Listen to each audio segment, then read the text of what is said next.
Hello सांग माने मु आपन को आज एक मनर कथा कहबी।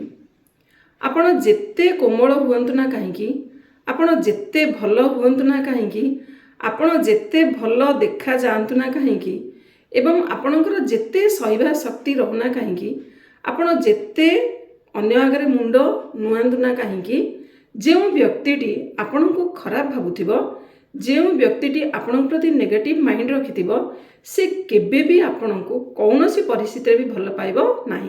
कारण से तार मनर भावनाटा को आपण को चेहरा देखे एवं से ताहा आपण को जज करे।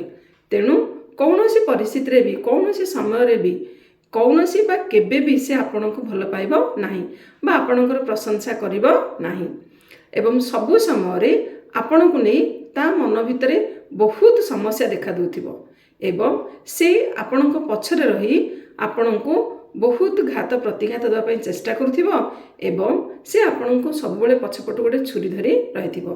तेणु सांग माने एहीपरि लोकंक ठारू आमे तो किछि करि परिबानी, आमे तांको बदलै परिबा नाही, किंतु तांकोठू सतर्क एवं दूरता बजाय रखिबा। रहिली सांग माने बाय।